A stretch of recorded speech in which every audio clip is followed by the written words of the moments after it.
잘못된 사상을 변화시키는 것도 하나님의 말씀으로만 가능한 것입니다.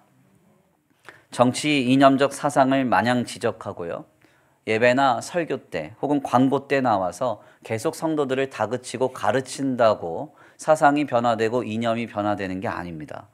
하나님의 말씀이 순전하게 선포될 때 그 주님의 말씀이 자유롭고도 자연스럽게 우리의 심령과 사상을 거룩하고 건전하게 아름답게 세워가는 것이죠. 교회 성장학적 관점에서 좀 살펴보면 요 근래 코로나 시기를 지내서 우리가 그 어려운 시기를 지나는 동안 느닷없이 급성장한 교회들이 등장했습니다. 이 교회들의 특징 중 하나는 정치적 이념의 색채가 매우 짙다는 거예요. 정치적 색채를 매우 명확하게 드러냄으로써 그 사상을 쫓는 신자들이 자신의 신념과 맞는 교회들을 찾아간 것입니다. 그래서 진보적 교회이든 혹은 보수적 교회이든 이런 색채를 명확하게 매우 짙게 나타나는 그 교회들이 거의 10배 이상 이렇게 성장했어요. 한 교회는 5월 달이 되면 5.18 설교를 합니다. 그 교회는 400명가량 모였는데 코로나 시기를 지내면서 4,000명 정도 모입니다. 우리가 잘 알고 있지만 극단적인 보수 성향을 지내는 어떤 교회는 그 교회 역시도 한 1,000명가량 모였는데 지금 한 10,000명가량 모입니다. 실제로 지금 서울에 있는 이 많은 교회들은 이 정치 이념 때문에 교회 안에서 싸움과 정쟁이 끊임없이 이어지고 있습니다. 정치적 색채를 매우 명확하게 드러냄으로써 그 사상을 쫓는 신자들이 자신의 신념과 맞는 교회를 찾아가면서 교회 안에 성도들 간의 분란이 이어지고 있는 것이죠. 하지만 진보이든 보수이든 태극기 부대이든 뭐든 간에 극단적인 정치 이념이 교회 안으로 들어오는 것은 합당하지 않습니다. 우리는 하나님의 말씀을 품고 그 말씀이 우리 가운데 역사하실 수 있도록 여기에 집중하고 몰입해야 돼요. 아멘입니까?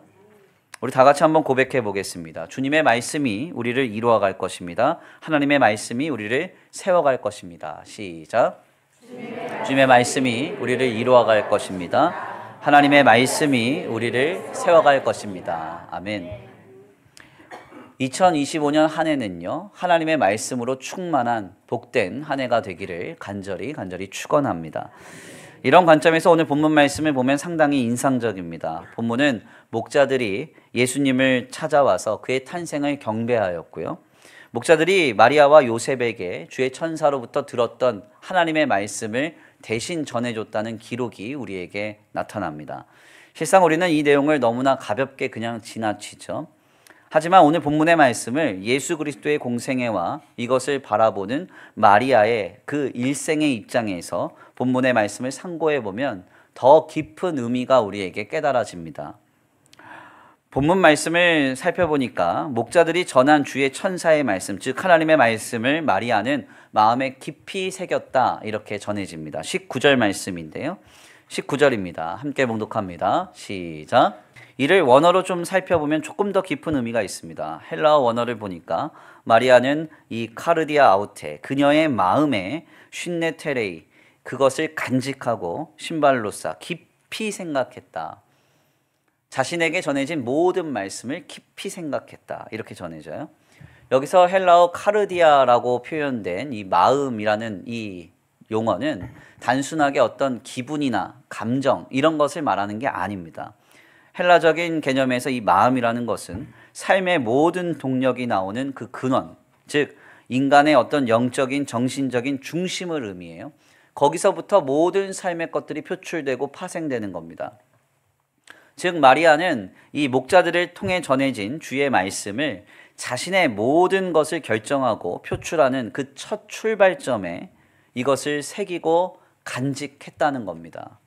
우리는 오늘 본문 말씀을 통해서 목동들이 마리아에게 전한 주의 말씀을 마리아가 마음속 깊이 새기고 마음속에 고이 담아두었다는 기록을 발견하게 됩니다. 본문은 주의 심령에 말씀을 깊이 새기는 마리아의 믿음을 도전하는 것 같지만 가만히 생각해 보면 아니에요.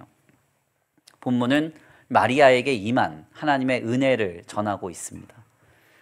앞으로 다가올 마리아의 일생에 걸쳐서 수많은 애매하고 고단한 인생의 길에 하나님은 마리아를 어떻게 세워가셨는가?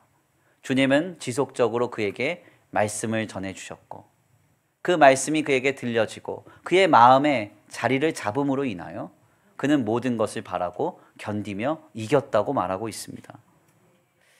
그렇습니다. 오직 하나님의 말씀만이 우리로 신자되게 하는 은혜의 역사를 이루어요. 데우스 로키투르, God is speaking. 지금 주님 우리에게 말씀하고 계세요. 지금 말씀하고 계세요. 기록된 말씀 성경을 통해서든 선포된 말씀 설교를 통해서든 그 말씀이 읽혀지고 들려질 때 하나님이 나를 위해 지금 말씀하시는구나 여기고 그 말씀을 마음에 깊이 담아 그 말씀의 능력이 우리를 끌어가는 역사가 있게 되길 간절히 축원합니다. 주님의 말씀을 나를 위한 은혜임으로 받고 주님의 말씀을 듣는 세미한 시간, 고요한 시간, 구별된 순간을 가지며 2025년 말씀으로 충만한 한 해가 되기를 간절히 축원합니다.